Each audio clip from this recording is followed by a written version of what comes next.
വളരെയധികം സന്തോഷത്തോടു കൂടിയാണ് ഈ 80-ാം വാർഷികം ആഘോഷിക്കുവാൻ നിങ്ങളുടെ മുമ്പിൽ നിൽക്കുന്നത്. എന്തെന്നാൽ 75-ാം വാർഷികത്തിന് നമ്മൾ ഒരുങ്ങി നിൽക്കുന്ന സന്ദർഭത്തിലാണ് ഒരു മഹാമാരി കോവിഡ് രംഗത്തിറങ്ങിയത്. അപ്പം അങ്ങനെ ആ പരിപാടി ഇങ്ങനെ നീണ്ടുപോയി ഒരു 80-ലെത്താൻ വേണ്ടി നമ്മൾ കാത്തു നിൽക്കുകയായിരുന്നു. അൽഹംദുലില്ലാ നമുക്ക് ഇപ്പോൾ 80-ാം വാർഷികം തന്നെ ഇതിനേക്കാൾ വിപുലമായ തോതിൽ ഒരു ക്യാമ്പോട് കൂടി ഫുൾ ഡേ പ്രോഗ്രാമായിരുന്നു നമ്മൾ ആദ്യം വിചാരിച്ചിരുന്നത്. പക്ഷേ നമുക്കിപ്പോൾ SSLC പരീക്ഷ നമ്മൾ മുമ്പിലുണ്ട്. 1-ാം തീയതി തൊട്ട് +2 പരീക്ഷ, അതുപോലെ തന്നെ SSLC പരീക്ഷകൾ ആരംഭിക്കുന്നു. അത് കഴിഞ്ഞ് 11-ാം തീയതി റമദാൻ ആരംഭിക്കുന്നു. അപ്പോൾ ഇങ്ങനെയുള്ള കുറേ പ്രയാസങ്ങളുള്ളതുകൊണ്ട് നമ്മൾ തൽക്കാലം ഈ കേരളത്തിലെ പ്രഗത്ഭരായ 3 വ്യക്തികളെ കൊണ്ടുവന്ന് നമ്മുടെ ഉദ്ഘാടന പരിപാടി നടത്തണമെന്ന് നമ്മൾ ജമിയത്തുൽ മുജാഹിദീൻ കൗൺസിൽ ഐക്യകണ്ഠേന തീരുമാനിക്കുകയായിരുന്നു. ഇവിടെ ഒരല്പം ചരിത്രം പറയേണ്ടതുണ്ട് ജമിയത്തുൽ മുജാഹിദീൻ്റെയും അതുപോലെ തന്നെ കേരളത്തിലെ ഇസ്ലാഹി പ്രസ്ഥാനത്തിൻ്റെയും. ആദ്യമായിട്ട് ഒരു അറബിക് കോളേജ്, അതായത് ഖുർആനും സുന്നത്തും സാധാരണ ജനങ്ങളെ പഠിപ്പിക്കുവാൻ വേണ്ടി ഒരു അറബിക് കോളേജ് ആരംഭിക്കുന്നത് നിങ്ങൾ കേട്ട റോത്തുൽ ഉലൂം അറബിക് കോളേജ് എന്ന പേരിൽ ഇന്ന് അറിയപ്പെടുന്ന സ്ഥാപനം 1942 ആനക്കയത്ത് ഒരാളുടെ വീട്ടിലാണ് ശരിക്കും ആ സ്ഥാപനം തുടങ്ങിയത്. അതിനുശേഷം കുറച്ചു കാലം അത് മഞ്ചേരിയിൽ പ്രവർത്തിച്ചു. 1946 കൂടിയാണ് അത് ഫറൂഖ് ക്യാമ്പസിലേക്ക് മാറ്റുന്നത്. ഒരുപക്ഷെ നിങ്ങൾക്ക് പലർക്കും അറിയുന്നുണ്ടാവില്ല, ഫാറൂഖ് കോളേജിൻ്റെ ആദ്യത്തെ കെട്ടിടം ഉണ്ടല്ലോ, ആ കെട്ടിടം അറബിക് കോളേജിന് വേണ്ടി നിർമ്മിക്കപ്പെട്ടതായിരുന്നു. ഫാറൂഖ് കോളേജ് എന്നൊരാശയം ഉണ്ടാവുകയും മദ്രാസ് യൂണിവേഴ്സിറ്റി അതിന് അംഗീകാരം നൽകുകയും ചെയ്തപ്പോൾ അബൂ സബാ അഹമ്മദ് അലി എന്ന മഹൽ വ്യക്തി അത് ആ സ്ഥാപനം വിട്ടു നൽകുക, അങ്ങനെ അറബിക് കോളേജിന് വേറെ കെട്ടിടം നിർമ്മിക്കുകയാണ് ചെയ്തത്. അപ്പോൾ നമുക്കറിയാം ഒരുപാട് വിദ്യാഭ്യാസ സ്ഥാപനങ്ങൾ റൗദത്തുമായി ബന്ധപ്പെട്ട് ഒരുപാട് സ്ഥാപനങ്ങളുണ്ടായി. അതുപോലെ 1944 ഇവിടെ അരീക്കോട്ട് NV അബ്ദുൽസലാം മൗലവി പ്രസിഡൻ്റായിക്കൊണ്ട് ഒരു ജമിയത്തുൽ മുജാഹിദീൻ എന്ന പേരിൽ ഒരു സമിതി രൂപീകരിക്കുകയാണ് ചെയ്യുന്നത്. പ്രധാനമായിട്ടും സാധാരണക്കാരെ പരിശുദ്ധ ഖുർആൻ പഠിപ്പിക്കുക എന്നുള്ള ലക്ഷ്യമാണ് അന്നുണ്ടായിരുന്നത്. അറബിക് കോളേജും 1944 തന്നെ സ്ഥാപിതമായി. ആ അറബിക് കോളേജിൽ ഈ ഖുർആൻ പഠിപ്പിക്കുവാൻ വേണ്ടി ആരംഭിക്കുന്നത് അതിൻ്റെ പുറമെ സാധാരണക്കാരെ ഖുർആൻ പഠിപ്പിക്കാൻ വേണ്ടി ഇവിടെ ഖുർആൻ ക്ലാസ്സുകൾ ആരംഭിച്ചു. ആ ഖുർആൻ ക്ലാസ്സുകൾ ആരംഭിച്ചു ഏതാണ്ട് എല്ലാ ദിവസവും ഖുർആൻ ക്ലാസ്സായി. നമ്മൾ പ്രത്യേകിച്ച് ഈ സദസ്സിലുള്ള ആൾക്കാർ ശ്രദ്ധിക്കണം, എല്ലാ ദിവസവും രാത്രി ഇശാ നമസ്കാരത്തിന് ശേഷം നമ്മുടെ പഴയ അറബിക് കോളേജ് കെട്ടിടത്തിൽ വെച്ചിട്ട് ഖുർആൻ ക്ലാസ് നടക്കും. അരീക്കോട്ടെ മിക്കവാറും ജമിയത്തുമായി ബന്ധപ്പെട്ട എല്ലാവരും അതിൽ സംബന്ധിക്കും. താഴത്തങ്ങാടിയുള്ള സുന്നി പള്ളിയായിട്ട് ബന്ധപ്പെട്ട ആൾക്കാരും പലരും ആ ഖുർആൻ ക്ലാസ്സിൽ അന്ന് സംബന്ധിച്ചിരുന്നു.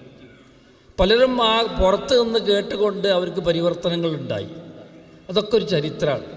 അങ്ങനെ 1944 തൊട്ട് 46 വരേക്കും, 46 തൊട്ട് 48 വരേക്കും, 48 മുതൽ 1950 വരേക്കും 3 ഖുർആൻ ക്ലാസ്സുകൾ തുടർച്ചയായി ഇവിടെ നടക്കുകയുണ്ടായി. അപ്പോൾ മിക്കവാറും സാധാരണക്കാരായ നമ്മുടെ പ്രവർത്തകർ, ജമിയത്തുൽ മുജാഹിദീൻ മെമ്പർമാരൊക്കെ പരിശുദ്ധ ഖുർആൻ കൃത്യമായി പഠിച്ച ആൾക്കാരായി മാറി. മറ്റൊരു കാര്യം ഞാൻ പറയാൻ വിട്ടുപോയി, നമ്മൾ ഈ 3 സ്ഥാപനങ്ങളാണല്ലോ പ്രധാനമായിട്ട് ഈ കേരളത്തിൽ ഈ മാറ്റങ്ങളൊക്കെ വരുത്തി. 1946 ഇവിടെ ഇരിക്കുന്ന 2 മഹൽ വ്യക്തികൾ പഠിച്ച വിദ്യാഭ്യാസ സ്ഥാപനം, അതായത് മദീനത്തുൽ ഉലൂം അറബിക് കോളേജ് 1946 പുളിക്കൽ ആരംഭിക്കുന്നത്. ആ സ്ഥാപനവും ഇതുപോലെ തന്നെ സുല്ലമുസ്സലാമും റോത്തുൽ ഉലൂം അറബിക് കോളേജുമാണ് യഥാർത്ഥത്തിൽ പ്രബോധകരെ വാർത്ത കൊണ്ട് ഈ സമൂഹത്തിന് കൊടുത്തത്. അന്ന് ഈ അറബിക് കോളേജ് ആരംഭിക്കും അതിൻ്റെ മാനേജ്മെൻറ്റിനോ അവിടെ പഠിച്ചുകൊണ്ടിരുന്ന ആൾക്കാർക്കോ ഇവർക്ക് ആർക്കും തന്നെ അവർക്ക് അറബി അധ്യാപകരായിട്ട് സ്കൂളുകളിൽ ജോലി ലഭിക്കുന്നു, അതുപോലെ സർക്കാർ ശമ്പളം കൊടുക്കുന്ന ഒരു സ്വപ്നത്തെ പോലും വിചാരിച്ചിട്ടുണ്ടാവില്ല. അത് അള്ളാഹുവിൻ്റെ വജ്ഹിനെ മാത്രം ഉദ്ദേശിച്ചുകൊണ്ട് അവർ ഖുർആനും സുന്നത്തും പഠിക്കാൻ വേണ്ടിയിട്ടാണ് അവർ ഈ സ്ഥാപനങ്ങളിൽ ചേർന്നത്. അതിന് എന്തുണ്ടായി എന്ന് പറഞ്ഞാൽ അങ്ങനെ അവർ തീരുമാനിച്ചപ്പം അള്ളാഹുവിൻ്റെ മഹത്തായ സഹായം അവർക്കുണ്ടായി. പിന്നീട് നമ്മൾ ഓറിയൻ്റൽ ഹൈസ്കൂൾ ആരംഭിച്ചു. ഈ ഓറിയൻ്റൽ ഹൈസ്കൂൾ അതുപോലെ തന്നെ അവിടെ പഠിച്ച കുട്ടികൾക്ക്, അതായത് SSLC പാസ്സായാൽ അത് അറബിക്ക് എൻട്രൻസിന് സമമാണ് എന്നൊരു ഓർഡർ CH മുഹമ്മദ് കോയ സാഹിബ് വിദ്യാഭ്യാസ മന്ത്രിയായപ്പം പുറപ്പെടുവിക്കുകയും ധാരാളം ആൾക്കാർ അറബി അധ്യാപകരായിട്ട് പല സ്കൂളുകളിലും ഈ ഓറിയൻ്റൽ SLC ക്വാളിഫിക്കേഷനിലും കയറിക്കൂടുകയുണ്ടായി. അങ്ങനെ അനേകം ആൾക്കാർക്ക് ഈ പ്രസ്ഥാനം ഇതൊരു പ്രൊഫഷണൽ സ്ഥാപനമായിട്ട് മാറി എന്നുള്ളതാണ്. അത് അള്ളാഹുവിൻ്റെ സഹായം മാത്രമാണ്. കാരണം നമ്മൾ തുടങ്ങുമ്പം ഇതിൻ്റെ ഉദ്ദേശ ലക്ഷ്യങ്ങളിൽ അങ്ങനെ ഒരു പ്രൊഫഷണൽ സ്ഥാപനമാണ് ഇതെന്ന് നമ്മൾ ഇതിൻ്റെ സംഘാടകരോ ഇത് സ്ഥാപിച്ച ആൾക്കാർ ആരും സ്വപ്നത്തിൽ പോലും വിചാരിച്ചിരുന്നില്ല. പിന്നീട് 1950 നമ്മുടെ നേതാക്കന്മാർക്ക് അവർക്ക് തോന്നി ഒരു സംഘം ഇതുപോലെയുള്ള പണ്ഡിത സഭ നമുക്കറിയാം 1921 മുതലേ കേരളത്തിലുണ്ട്. ജമിയത്തുൽ ഉലമ എന്ന പേരിൽ കേരള ജമിയത്തുൽ ഉലമ എന്ന പേരിൽ പണ്ഡിത സഭയുണ്ട്. അതിൻ്റെ 100ാം വാർഷികമാണ് ഇപ്പോൾ ആഘോഷിച്ചു കൊണ്ടിരിക്കുന്നത്. അതിൻ്റെ പുറമെ ഒരു സംഘം ഉമറാക്കളെയും പണ്ഡിതന്മാരെയും ചേർത്തുകൊണ്ട് ഒരു സംഘം വേണമെന്ന് തീരുമാനിക്കുകയും അതിൻ്റെ അടിസ്ഥാനത്തിൽ 1950 കോഴിക്കോട് ഇതിൻ്റെ സ്ഥാപകൻ NB അബ്ദുസ്സലാം അലി അതിൻ്റെ പ്രഥമ ജനറൽ സെക്രട്ടറി ആയിക്കൊണ്ടും KM മൗലവി സാഹിബ് അതിൻ്റെ പ്രഥമ പ്രസിഡൻ്റ് ആയിക്കൊണ്ടും കോഴിക്കോട്ട് ഒരു കെട്ടിടത്തിൻ്റെ മുകളിൽ അതിൻ്റെ കേന്ദ്രം സ്ഥാപിക്കുകയായിരുന്നു. ഫ്രാൻസിസ് റോഡിലുള്ള ഒരു കെട്ടിടത്തിൻ്റെ മുകളിൽ. പിന്നെ 1950 തൊട്ട് 52 വരേക്ക് ഇടിയങ്ങരയുള്ള കോഴിക്കോട് കുറ്റിച്ചിറക്കടുത്തുള്ള ഇടിയങ്ങരയിലുള്ള മിഷ്കാത്തുൽ ഹുദ മദ്രസ, എപ്പോഴും ആ മദ്രസ അവിടെ ഉണ്ട്. ഞാൻ അടുത്ത് ആ മദ്രസ ഹാൾ സന്ദർശിച്ചു. ഞാനും കുട്ടികളൊക്കെ പോയി കണ്ടത്. ഞാൻ പറഞ്ഞു ഇവിടെയാണ് വല്യാപ്പ ഖുർആൻ ക്ലാസ് എടുത്തിരുന്നത്. 2 വർഷം അവിടെ ഖുർആൻ ക്ലാസ് എടുത്ത് ഖുർആൻ പൂർത്തിയാക്കി. അതിനുശേഷമാണ് അരീക്കോട്ടേക്ക് വീണ്ടും തിരിച്ചു വരുന്നത്. അപ്പോൾ ഈ ഒരു പ്രവർത്തനങ്ങളാണ് യഥാർത്ഥത്തിൽ നമ്മുടെ കേരളത്തിലെ ഇസ്ലാഹി പ്രവർത്തനത്തിൻ്റെ താങ്ങും തണലുമായി തീർന്നിട്ടുള്ളത്. ഇൻഷാ അല്ലാഹ് ഇന്ന് നമുക്കിവിടെ ധാരാളം വിദ്യാഭ്യാസ സ്ഥാപനങ്ങളുണ്ട്. ആ വിദ്യാഭ്യാസ സ്ഥാപനങ്ങളൊക്കെ എന്ന് പറഞ്ഞാൽ ഒരുപാട് ലക്ഷ്യങ്ങളുണ്ട്. അതിന് നമുക്ക് വെറും ഭൗതിക ലക്ഷ്യങ്ങൾ മാത്രമല്ല.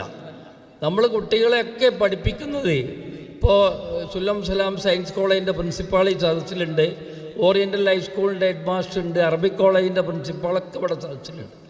അവരെല്ലാവർക്കും ഈ കാര്യം അവർ മനസ്സിലാക്കിയിട്ട് എന്താണ് ഈ മാനേജ്മെൻറ്റ് ഉദ്ദേശിക്കുന്നത്, കുട്ടികളിലേക്ക് എന്ത് സന്ദേശമാണ് നൽകേണ്ടത് എന്നുള്ളത്. ഇപ്പം മാറിക്കൊണ്ടിരിക്കുന്ന ഈ സാഹചര്യത്തിൽ പോലും പ്രത്യേകമായിട്ട് നമ്മൾ പല പദ്ധതികളും നമ്മൾ പ്ലാൻ ചെയ്തുകൊണ്ടിരിക്കുകയാണ്. കുട്ടികൾക്ക് ജോലി ലഭിക്കുക എന്നുള്ളത് മാത്രമല്ല, അവർക്ക് മോറൽ ആയിട്ടുള്ള ക്ലാസ്സുകൾ നൽകിക്കൊണ്ട് അവരുടെ ചിന്താഗതികൾക്ക് മാറ്റം വരുത്താനുള്ള പ്രവർത്തനങ്ങളും ധാരാളമായി നടത്തിക്കൊണ്ടിരിക്കുകയാണ്. ഇൻഷാ അല്ലാഹ് അതിൽ ഇനിയും, കാരണം നമുക്കറിയാം ഇതൊരു മാറുന്ന ലോകമാണ്. ഇന്ന് നമ്മൾ വളരെ ദൂരെ 10 വർഷത്തേക്കും നമുക്ക് പ്ലാൻ ചെയ്യാൻ പറ്റാത്ത ഒരവസ്ഥയിലാണ് നമ്മളുള്ളത്. കാരണം എന്താണെന്ന് പറഞ്ഞാൽ അത്രയും ഈ സയൻസ് ആൻഡ് ടെക്നോളജി ഇപ്പം ഫാസ്റ്റ് അഡ്വാൻസിങ് ആണ്. നാളത്തെ ഇതിൻ്റെ രൂപം എന്തായിരിക്കും നമുക്ക് പറയാൻ പറ്റില്ല. നമ്മളുടെ ക്ലാസ്സുകൾ എങ്ങനെയായിരിക്കും, നമ്മൾ ഇതുപോലെയുള്ള യോഗങ്ങൾ എങ്ങനെയായിരിക്കും നമ്മൾ ചേരുക എന്നുള്ളത് പോലും അവ്യക്തമാകുന്ന രീതിയിലാണ് ഇതിൻ്റെ സയൻസ് ആൻഡ് ടെക്നോളജിയുടെ ഡെവലപ്മെൻറ്റ്സ് നടന്നുകൊണ്ടിരിക്കുന്നത്. ഇൻഷാ അല്ലാഹ് എന്ത് തരം ഡെവലപ്മെൻറ്റ് ഉണ്ടായാലും നമ്മളുടെ ഖുർആനും സുന്നത്തും കൈയൊഴിയാതെ ആ കാലത്തുള്ള ഏറ്റവും അത്യാധുനികമായ സങ്കേതങ്ങൾ ഉപയോഗിച്ചുകൊണ്ട് തീർച്ചയായും നമ്മൾ ദഅവത്ത് രംഗത്ത് നമ്മൾ ഇനിയും തുടർന്ന് പ്രവർത്തിക്കും എന്നുള്ള സന്ദേശം മാത്രം നൽകിക്കൊണ്ട് ഞാൻ എൻ്റെ അധ്യക്ഷ ഭാഷണം അവസാനിപ്പിക്കുകയാണ്. റബ്ബന തഖബ്ബൽ മിന്നാ ഇന്നക അൻതസ് സമീഉൽ അലീം വതുബ് അലൈനാ ഇന്നക അൻതത് തവ്വാബുർ റഹീം. ഇസ്ലാഹി പ്രസ്ഥാനത്തിൻ്റെ നേതൃനിരയിലുള്ളവരും ഈ മഹാവിദ്യാഭ്യാസ പ്രസ്ഥാനത്തിൻ്റെ നെടുനായകത്വമുള്ള ഉന്നത വ്യക്തിത്വങ്ങൾ, വളരെ ധന്യവും അനുഗ്രഹീതവുമായ ഈ സദസ്സും ഇതിനെ അഭിമുഖീകരിക്കുന്ന മഹത് വ്യക്തികളും ഇവിടെ അനുസ്മരിക്കപ്പെടുന്ന ഏറെക്കുറെ 1 നൂറ്റാണ്ട് കാലം ഇസ്ലാമിക ദഅവത്തിൽ മാർഗദർശികളായി ത്യാഗമനോഭാവത്തോടെ ഈ സമൂഹത്തിന് നേതൃത്വം നൽകിയ വ്യക്തിയുടെ പിൻഗാമികളും പിൻതലമുറക്കാരും അനന്തരവന്മാരുമെല്ലാമുള്ള വളരെ അനുഗ്രഹീതമായ ഒരു സദസ്സിലെ മഹൽ വ്യക്തിത്വങ്ങളെ വളരെ സന്തോഷത്തോടെ ഈ ക്ഷണം എൻ്റെ സഹപ്രവർത്തകനായ NV, സഹപ്രവർത്തകൻ മാത്രമല്ല, എൻ്റെ പ്രവർത്തനങ്ങളിലെല്ലാം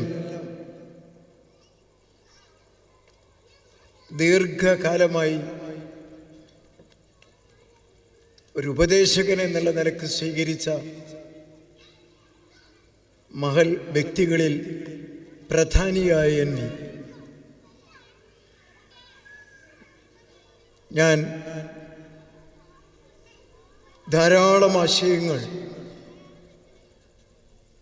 ആ സന്തോഷത്തിൻ്റെ പ്രകടനത്തിൽ എന്നിൽ ഓർമ്മയിലേക്ക് തിങ്ങി നിറഞ്ഞു വരികയാണ്. അതുകൊണ്ട് വിഷയദാരിദ്ര്യമല്ല, വിഷയ ആധിക്യത്തിൻ്റെ സമ്മർദ്ദമാണ് ഈ സന്ദർഭത്തിൽ എന്നെ ദുർബലനാക്കുന്നത്. ഒരു നൂറ്റാണ്ട് കാലം കേരളത്തിൽ നടന്ന നവോത്ഥാന പ്രവർത്തനങ്ങൾ ഏത് വിമർശക ചരിത്രകാരന്മാർ പോലും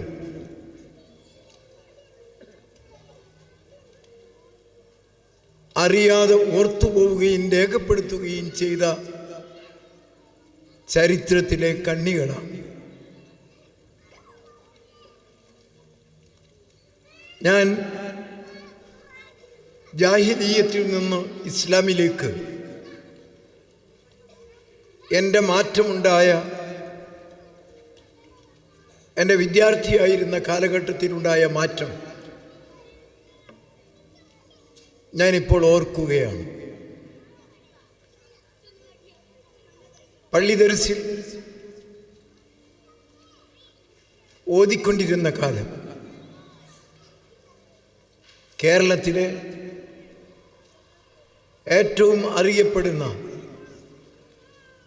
EK അബൂബക്കർ മുസ്ലിയാർ, ഇന്നിവിടെ ശംസുൽ ഉലമ എന്ന് വിശേഷിപ്പിക്കപ്പെടുന്ന സമസ്തയുടെ സമുന്നതനായ പണ്ഡിത ശ്രേഷ്ഠൻ, അദ്ദേഹത്തിൻ്റെ താനൂരിലെ ദർസിൽ പഠിച്ച കാലഘട്ടം ഞാൻ ഓർക്കുകയാണ്. 1957 കാലഘട്ടം വരെ, 56, 57 ഞാൻ അദ്ദേഹത്തിൻ്റെ ശിഷ്യനായി താനൂരിൽ പഠിക്കുകയാണ്. അന്നെൻ്റെ സഹപ്രവർത്തകനാണ് ഇന്നും സുന്നി വിഭാഗത്തിൻ്റെ വലിയ നേതാവായ കാന്തപുരം അബൂബക്കർ മുസ്ലിയാർ എൻ്റെ ഒരു സഹപാഠിയാണ്.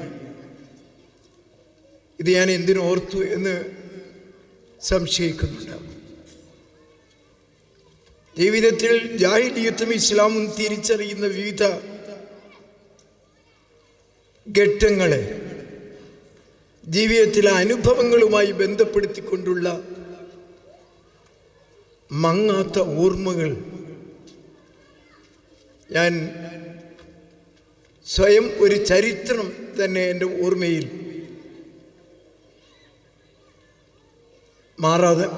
മങ്ങാതെ നിൽക്കുന്നുണ്ട്. ആ ഒരു കാലത്ത് യാദൃച്ഛികമായി അള്ളാഹുവിൻ്റെ ഹിദായത്ത് എനിക്ക് ലഭിക്കുകയും ഈ പ്രസ്ഥാനത്തെ എൻ്റെ വിമർശകനായി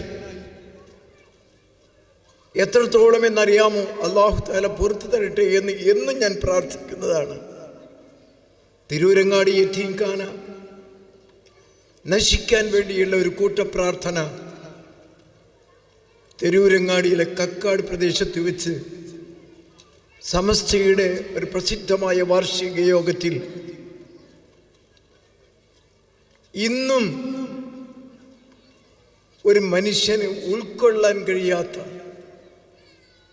ഒരു പ്രാർത്ഥനയാണ് തിരൂരങ്ങാടി യത്തീംഖാനയിൽ ആ പാവപ്പെട്ട ആ കുട്ടികളെയും ആ സ്ഥാപനത്തെയും നശിപ്പിക്കാൻ വേണ്ടി ദീർഘമായ ഒരു പ്രാർത്ഥന കക്കാട് വെച്ച് ചേർന്ന സമസ്തയുടെ യോഗത്തിലുണ്ടായി. ആ യോഗത്തിൽ ആമീൻ ചൊല്ലിയത് എൻ്റെ ജീവിതത്തിലെ ഏറ്റവും വലിയ ഖേദിക്കുന്ന, എന്നും മനസ്സിനെ വേദനിപ്പിക്കുന്നൊരു കാര്യമാണ്. ഞങ്ങൾ മുത്തഅല്ലിമീങ്ങൾ ആവേശപൂർവ്വം ആമീൻ ചൊല്ലിയ അത് ഇന്ന് ഓർക്കുന്നു. ദീർഘമായി ഞാൻ ഒന്നും പറയുന്നില്ല. എൻ്റെ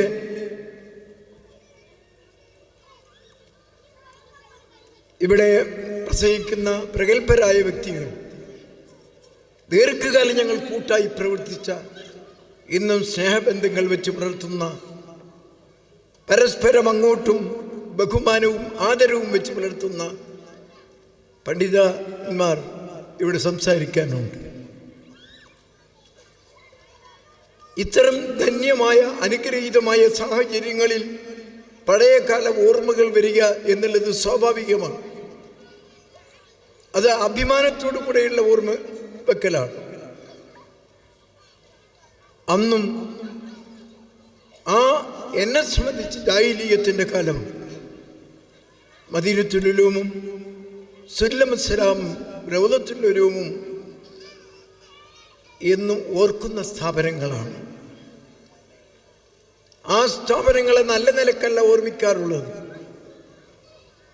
വലാലത്തിൻ്റെ മാർഗത്തിൽ വഴിപിഴച്ചു പോയ ആളുകൾക്ക് വിദ്യ നൽകുന്ന സ്ഥാപനം എന്നാണ് ആ സ്ഥാപനത്തെ സംബന്ധിച്ച് നമ്മളെ ധരിപ്പിച്ചിരുന്നത്. ഏതൊന്നിനെ എതിർക്കുന്നുവോ വിമർശിക്കുന്നുവോ അതിനെ പഠനവിധേയമാക്കുക എന്നത് സാധാരണ പലപ്പോഴും നമ്മെ ആകർഷിക്കുന്ന ഒരു ആശയമാണ്. അന്ധമായി വിമർശിക്കുന്നതിന് പകരം എന്തുകൊണ്ട് വിമർശിക്കുന്നു, ആ ഒരു പഠന അന്വേഷണമാണ് ഇസ്ലാഹി പ്രസ്ഥാനം ഈ മഹത്തായ ആദർശത്തിലേക്ക് എനിക്ക് മാറ്റമുണ്ടായത്. എൻ്റെ ഗുരുനാഥന്മാരുടെ പ്രഭാഷണങ്ങൾ വഹാബികളെ, അന്ന് വഹാബികളെന്നാണ് വിശേഷിപ്പിക്കാറുള്ളത്,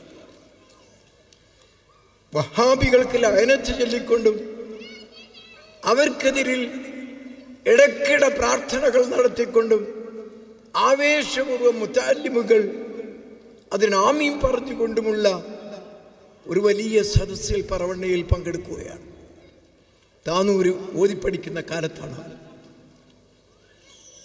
അന്ന് തക്ബീർ ചെല്ലാനും ഖുറാഫാത്തിന് കയ്യടിക്കാനും പോയ എന്നെ സംബന്ധിച്ചിടത്തോളം തികച്ചും യാദൃശ്ചികമാണ്. അള്ളാഹുവിൻ്റെ അനുഗ്രഹം എൻ്റെ ചിന്തയിൽ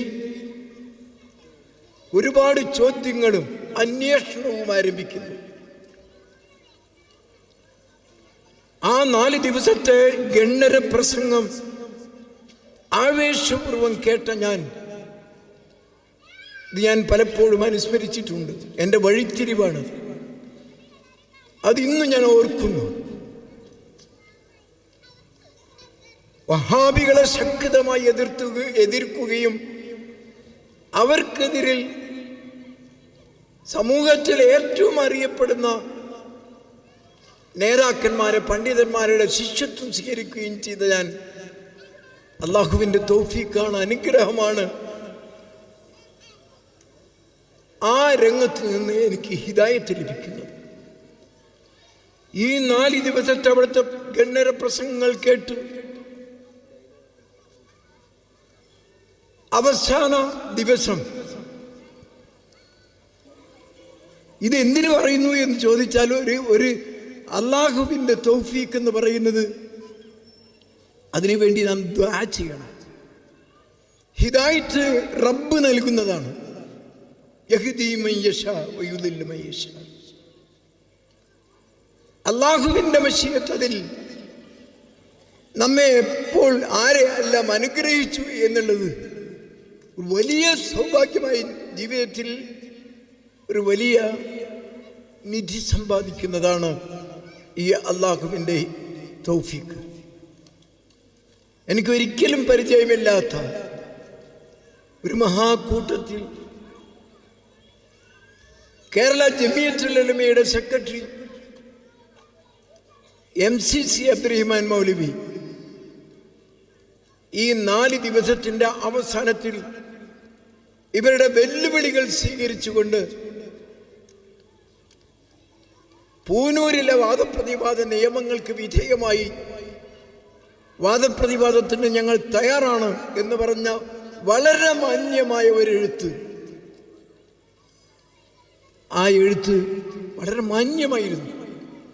പ്രതിപക്ഷത്തോടുള്ള ബഹുമാനമെല്ലാം അതിൻ്റെ അഭിസംബോധന മുതൽക്ക് അതിൻ്റെ ഉള്ളടക്കത്തിൽ അടക്കം പ്രകടിപ്പിച്ചുകൊണ്ട് MCC അബ്ദുറഹിമാൻ എന്ന് പറഞ്ഞ അവസാനത്തിലെ ഓരോ അക്ഷരത്തെയും ഗണ്ണിച്ചുകൊണ്ടുള്ള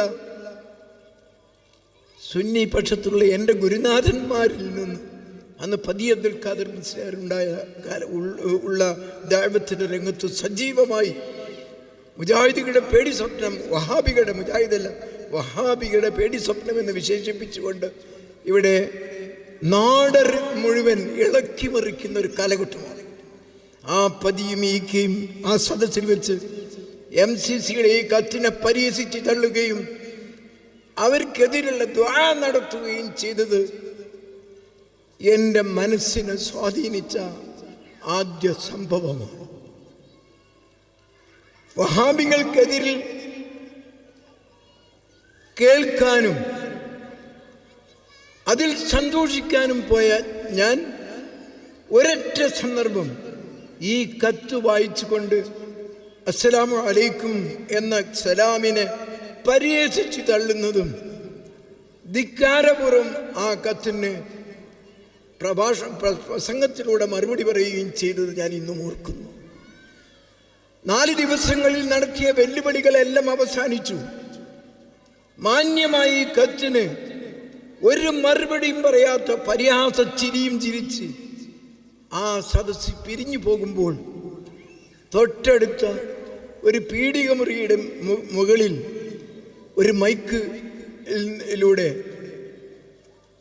ഒരു പ്രഖ്യാപനം കേട്ടു. ഞാൻ കഴിഞ്ഞ 4 ദിവസങ്ങളിൽ ഇവിടെ നടന്ന പ്രഭാഷണ പരമ്പരയിൽ പറഞ്ഞ 4 വിഷയങ്ങൾ, ആ വിഷയങ്ങളെ സംബന്ധിച്ച് വിശുദ്ധ ഖുർആനിൻ്റെയും പ്രവാചകചര്യയുടെയും അടിസ്ഥാനത്തിൽ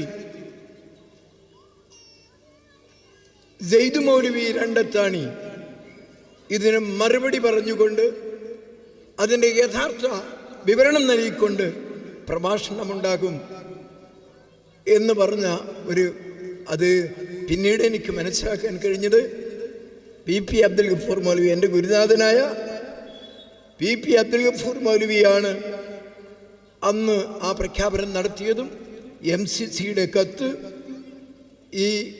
ഈ കെ അബൂബക്കർ മുസ്ലിയാരുടെ കയ്യിൽ സ്റ്റേജിലേക്ക് കയറി കൊണ്ടുപോയി കൊടുത്തു.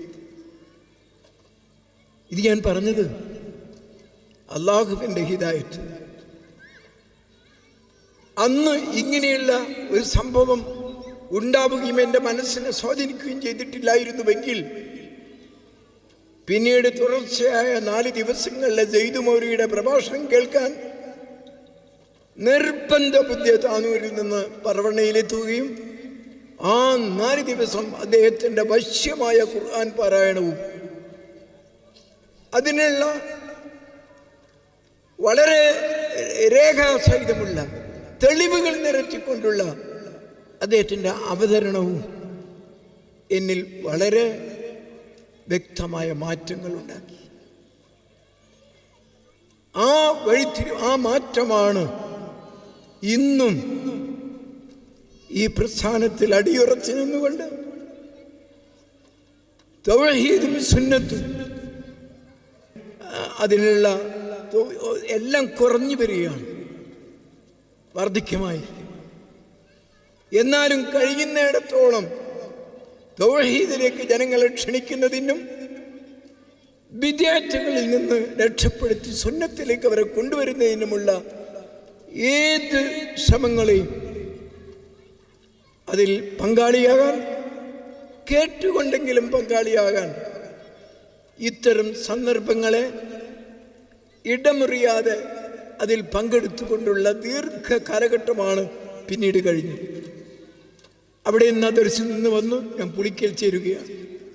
കുടുംബത്തിൽ നിന്ന് ബഹിഷ്കരിച്ചു. പൂർണ്ണമായി യാഥാസ്ഥിക കുടുംബം. ഒരു തരീഖത്ത് സ്വീകരിച്ച ഒരു പിതാവിൻ്റെ മകൻ. ആ നാട്ടിലൊരു മുജാഹിദ് പോലുമില്ല. ആ ഒരു പരിസ്ഥിതിയിൽ ജാരസന്താനമെന്ന് EK അസ്സം മുസ്ലിയാർ പ്രസംഗിക്കുന്നത് കേട്ട് സഹിച്ചിരുന്നു. അതുപോലെ അറബിക്കടലിൽ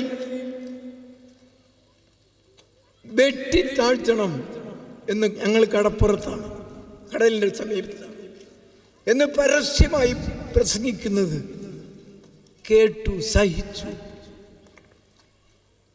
പിറ്റേ വർഷം പുളിക്കൽ മദീനത്തുൽ ചേർന്നത് മുതൽക്ക് എൻ്റെ ഗുരുനാഥന്മാരിൽ നിന്ന് MCC മുതൽക്കുള്ള ആളുകളിൽ നിന്ന് പഠിക്കാനും മനസ്സിലാക്കാനും സാധിച്ചു. കറകളഞ്ഞ തൗഹീദും മായിച്ചേർക്കപ്പെടാത്ത പവിത്രമായ സുന്നത്തും ഈ പ്രസ്ഥാനത്തിലൂടെ തിരിച്ചറിഞ്ഞ് പഠിക്കാൻ കഴിഞ്ഞു. അതൊരു വലിയ മാറ്റവും അനുഗ്രഹവുമായിരുന്നു. ആ കാലഘട്ടത്തിൽ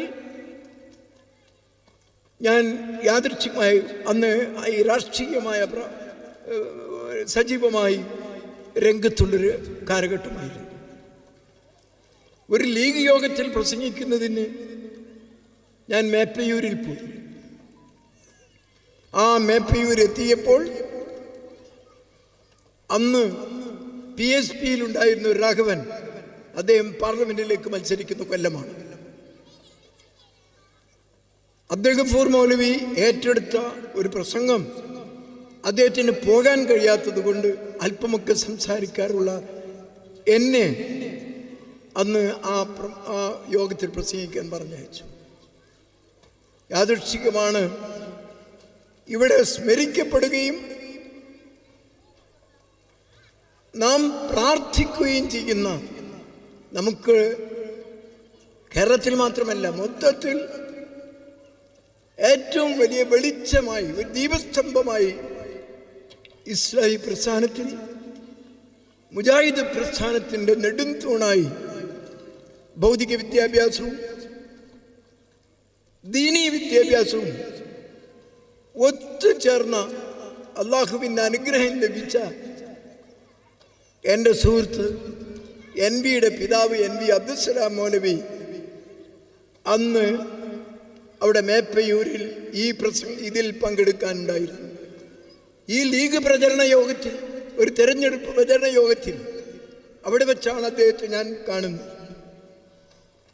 AV പറഞ്ഞു, മോൻ പോകരുത്, ഈ യോഗം കഴിഞ്ഞാൽ എൻ്റെ വീട്ടിൽ NV അബ്ദുസ്സലാം മൗലവിയുടെ ഖുർആൻ ക്ലാസ്, അതിൽ പങ്കെടുക്കണം എന്നോട് ആവശ്യപ്പെട്ടു. ഒരു വലിയ അംഗീകാരമായി എനിക്ക് തോന്നി. AV ക്ഷണിക്കുന്നു, NV അബ്ദുസ്സലാം മൗലവിയുടെ ഖുർആൻ ക്ലാസ്, അതിൽ പങ്കെടുക്കാൻ കഴിഞ്ഞു. ഞാൻ ആദ്യമായി പങ്കെടുക്കുന്ന ഖുർആൻ ക്ലാസ്സാണ്. ഇവിടെ അദ്ദേഹത്തെ സംബന്ധിച്ചിടത്തോളം ഞാനൊന്നും വിവരിക്കേണ്ടത് ആവശ്യമില്ല. അദ്ദേഹത്തിൻ്റെ ഖുർആൻ പാരായണത്തിലുള്ള അവശ്യതയും ആധുനിക വിജ്ഞാനവും മുഫസ്സിറുകൾ പറഞ്ഞ ഭാഗങ്ങളുമെല്ലാം ചേർത്ത് പിടിച്ചുകൊണ്ടുള്ള ധൃതിയിലുള്ള ഖുർആൻ ക്ലാസ്, അത് ജീവിതത്തിൽ വലിയ സ്വാധീനമാണ് ഉണ്ടാക്കിയത്. അങ്ങനെ ഒരുപാട് സംഭവങ്ങൾ എനിക്ക് പറയാനുണ്ട്. ആ കാലത്തൊക്കെ സുല്ലമുസ്സലാമിലെ അധ്യാപകരും വിദ്യാർത്ഥികളും അത് ഭരിക്കുന്നവരും അവരുമായുള്ള ബന്ധം ഇസ്ലാഹി പ്രസ്ഥാനത്തിൻ്റെ അതിനോട് ചേർന്ന് ഒട്ടി നിൽക്കുന്ന കാലഘട്ടങ്ങളിൽ നിറയെ ഉണ്ടായിട്ടുണ്ട്. NV ഇബ്രാഹിം മാസ്റ്റർ എന്ന വ്യക്തിത്വം വലിയ അത്ഭുതത്തോടുകൂടെ ഞങ്ങൾ നോക്കിക്കണ്ടതാണ്. അദ്ദേഹത്തിൻ്റെ അറിവ്, അറബി ഭാഷയിൽ അദ്ദേഹത്തിൻ്റെ കഴിവ്, ഇംഗ്ലീഷിലും അതുപോലെ ആധുനിക വിദ്യാഭ്യാസ രംഗത്തും എല്ലാമുള്ള ഇത് അദ്ദേഹം ഇബ്രാഹിം മാഷ് ഞങ്ങൾക്ക് ക്ലാസ് എടുത്തിട്ടുണ്ട്. വലിയ പരിഷ്കരണങ്ങൾ, ഗവൺമെൻറ് തലത്തിലുള്ള പരിഷ്കരണങ്ങൾ ഉണ്ടാകുമ്പോൾ അത് അറബി ഭാഷയുമായി അതിനെ ചേർത്തിക്കൊണ്ട് ഉള്ള പരിഷ്കരണങ്ങളിൽ അന്ന് ബഹുമാന്യൻ ആദരണീയനായ കരുവള്ളി മുഹമ്മദ് മൗലവി റഹ്മത്തുള്ളാ അദ്ദേഹത്തിൻ്റെ NV ഇബ്രാഹിം മാസ്റ്ററുടെയും കൂട്ടായ ശ്രമമാണ് ഇവിടെയുള്ള അറബി വിദ്യാഭ്യാസവും അതുപോലെ മുസ്ലിം നവോത്ഥാന രംഗത്തുള്ള എല്ലാ കാൽവെപ്പുകളും അതിന് നെടുനായകത്വം വഹിച്ചത് അവരാണ്. സുല്ലമുസ്സലാമിനോട്, അരീക്കോടിനോട്, NV അബ്ദുസ്സലാം മൗലവിയോട് എല്ലാമുള്ള കടപ്പാടുകൾ ഇവിടെ നിന്നുള്ള പ്രതിഭകൾ, പ്രഗത്ഭരായ പണ്ഡിതന്മാർ അവരാണ് ഈ സമൂഹത്തിന് നേതൃത്വം വഹിച്ചവരിൽ വളരെ ശ്രദ്ധിക്കപ്പെടുന്നത്. ഞാൻ ദീർഘിപ്പിച്ച് സംസാരിക്കുന്നില്ല, ഇനിയും ധാരാളം പണ്ഡിതന്മാർ. ഞാനിന്ന് വളരെ ഒരു അവസ്ഥയിലായിരുന്നു. തുടർച്ചയായ യാത്രയും കുറേ യോഗങ്ങൾ ഇന്നലെയും ഇന്നുമായി യോഗങ്ങളിൽ പങ്കെടുക്കുകയും ദീർഘമായി യാത്ര ചെയ്യുകയും ഒക്കെ ചെയ്തു. പക്ഷേ ഈ ഒരു അനുഗ്രഹീത സദസ്സിൽ പങ്കെടുക്കണമെന്ന് എൻ്റെ മനസ്സ് നിർബന്ധിച്ചു. അങ്ങനെയാണ് ഞാൻ ഒരു വർഷത്തെ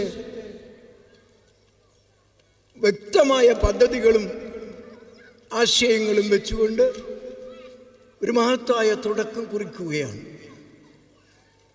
ആ തുടക്കം അതിൻ്റെ ഒടുക്കത്തിലേക്ക്, അതിൻ്റെ ഒരു വർഷം തികയുമ്പോഴേക്ക് ഈ സ്ഥാപനത്തിൻ്റെ വളർച്ചയിൽ വലിയ മാറ്റങ്ങൾ ഉണ്ടാക്കുന്ന ചിന്തയും കാഴ്ചപ്പാടും പദ്ധതികളും അതിൻ്റെ നടത്തിപ്പുമെല്ലാം അള്ളാഹുവിൻ്റെ അനുഗ്രഹത്താൽ സാധിക്കുമാറാകട്ടെ എന്ന് ഞാൻ പ്രാർത്ഥിക്കുന്നു. ഒരു കാര്യം നാം മറക്കരുത്, ഈ പുരോഗതിയെല്ലാം നമുക്ക് മാത്രമല്ല, നമ്മെ എതിർക്കുന്നവർക്ക് പോലും പുരോഗതിയും വളർച്ചയും വിദ്യാഭ്യാസ രംഗത്തുള്ള ഉയർച്ചയും തൗഹീദും സുന്നത്തും പ്രചരിപ്പിക്കുന്നതിലുള്ള അംഗീകാരവും എല്ലാം ഈ സമൂഹത്തിന് ലഭിച്ചതിൽ സുല്ലമുസ്സലാമിൻ്റെ പങ്ക് വലുതാണ്. പ്രബോധന രംഗത്ത് സുല്ലമികൾ